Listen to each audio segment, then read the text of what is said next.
Alors, moi, pendant longtemps, je la regardais pas beaucoup. C'est vrai que, bon, je crois que c'est un Français sur deux, donc c'est pas très étonnant. Je vivais ça comme une faute professionnelle, mais ça m'a aidé à créer aussi. C'est parce que comme je voyais pas ce qui existait, j'étais pas influencé des concepts d'émissions de télé. Après, j'avoue que depuis quelques années, j'ai commencé à avoir des réflexes qui m'intéressent. C'est-à-dire que je suis fidèle à toutes les émissions de Élise Lucet. Je trouve qu'Élise, on s'est partagé le boulot. C'est-à-dire que moi, je dis aux gens, ne croyez pas ce que vous dit CNN ou les chaînes d'infos, il y a aussi des gens formidables sur Terre. D'accord ? Parce que c'est une litanie permanente, on ne sait plus quoi entendre, quoi écouter. Mais quand elle me donne rendez-vous, Élise, notamment pour Cache Investigation, j'adore parce qu'elle braque son projecteur sur des gens qui nous mentent. Des gens qui nous prennent pour des imbéciles, des gens en qui on n'a pas confiance. Ils se remettent pas en question d'ailleurs. Hein. Et ils fuient en permanence. Enfin, c'est extraordinaire. C'est un jeu de chat et la souris. Mais au moins, elle le met. Tout le monde se doute de ça. Le monde dans lequel on vit, il y a des intérêts, etc. Mais elle le montre. Et voilà, ça me rend très optimiste du coup. Donc c'est Cache Investigation envoyé spécial. J'aime beaucoup Complément d'enquête. Il y a des portraits des grands patrons qu'il faut absolument regarder parce que je peux vous dire que vous connaissez leurs noms. Ils possèdent des titres de journaux, des machins. Et vous savez pas quelles sont les valeurs de ces gens, comment ils influencent nos vies. Et puis j'adore François Langlais, Langléco, parce que moi je m'intéresse pas à l'économie du tout, mais par lui ça m'intéresse. C'est-à-dire que d'un seul coup je comprends pourquoi on est en déficit. Je comprends que le Portugal a fait tels efforts, etc. Sinon je comprends pas ce qu'on me raconte. Donc c'est vrai que c'est France 2. Et puis il y a une chaîne que j'adore, c'est à chaque fois que je mets la 5, France 5, eh ben je me régale. C'est-à-dire qu'en fait, quelle que soit la chaîne, des fois je regarde des trucs à 3h du mat, je me doute que c'est une rediffusion, mais je pourrais appeler tous mes potes pour qu'ils regardent. Et donc voilà essentiellement ce que je regarde. Sur TF1, j'adore The Voice, j'aime beaucoup le jury et j'aime beaucoup les émotions que ça dégage. J'aime beaucoup ce que les gens, quand ils disent, voilà, mon rêve c'est ça, d'être regardé, d'avoir de l'attention, et quand ils sont choisis, je pleure devant ma télé. Et puis j'adore Top Chef, parce que moi je sais pas cuisiner pour plus de 4. Et je les vois, c'est des émotions très très fortes. Même s'il y a de la musique, des gladiators, même si je vois les ficelles, je marche, je suis hyper accro voilà, à cette émission. Mais il y en a d'autres que je suis en train d'oublier bien sûr. Mais voilà, je pense à ça. Non voilà, et je m'attendais à ce que vous me demandiez ce que j'aimais pas à la télé. Évidemment, je vais pas vous donner des noms d'émissions. Mais je remarque des choses qui me rendent triste. Mais je parle pas de la société, je parle de moi. Par exemple, je remarque qu'un jour j'ai regardé un programme et je me suis aperçu, et faites le test, et vous allez le faire vous dans le magazine, peut-être que je vais dire une bêtise, hein. Mais le jour où j'ai regardé, le mot qui existait le plus dans les programmes, que ce soit des documentaires, que ce soit des films, des séries, c'était le mot crime ou meurtre. Et j'ai lu une étude, les psychologues disent qu'un adolescent de 15 ans dans nos pays aujourd'hui a vu je ne sais plus combien de meurtres, pas en vrai.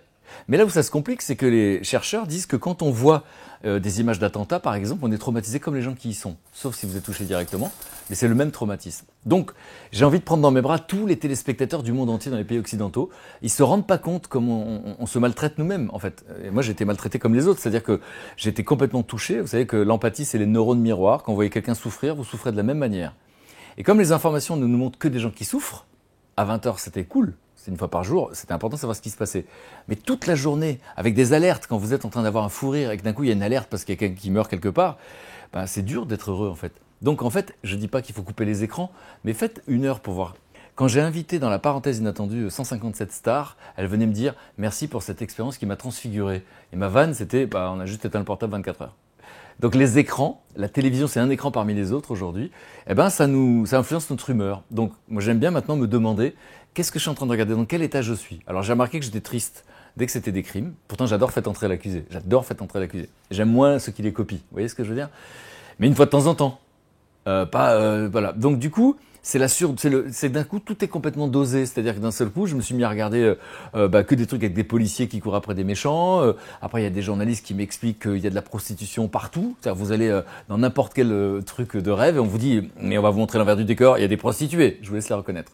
Ce que je veux dire c'est que non mais ouais, et donc du coup c'est une vision du monde qui me trouble beaucoup. Donc moi j'avoue que je regarde pas trop ça, je regarde pas toutes les séries des flics parce que j'en ai marre de voir des armes. Vous savez qu'un truc fou dans l'histoire de l'humanité, et c'est important que vous le passiez, le monde n'a jamais été si violent. Vérifiez, tous les chercheurs vous le diront, d'accord ? Et je vous conseille de lire Sapiens, brève histoire de l'humanité, et je vous conseille de lire Homo Deus, d'accord ? Qui vient de sortir d'un historien israélien. Et il vous dit les 30 premières pages, vous lisez que les 30 premières, il est comme ça. Le monde n'a jamais été aussi violent.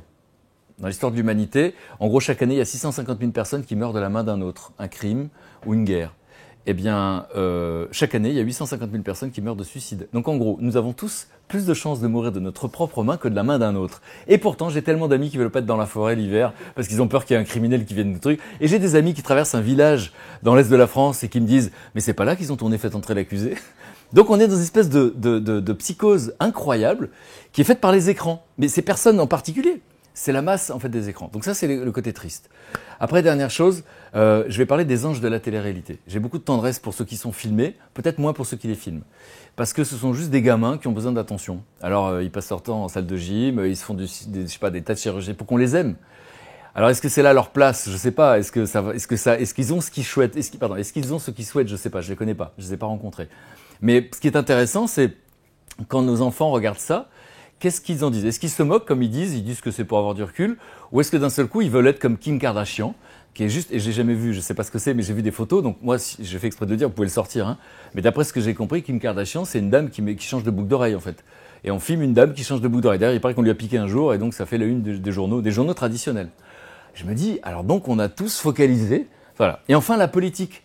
On attend tous des trucs de la politique. C'est-à-dire que moi, j'écoute des émissions de radio, ça s'appelle Les Grandes Gueules, tout le monde est en colère tout le temps. Alors on est en colère, on nous ment, on nous ment. Mais enfin, tout le monde connaît la phrase, les promesses n'engagent que ceux qui les croient. Bon.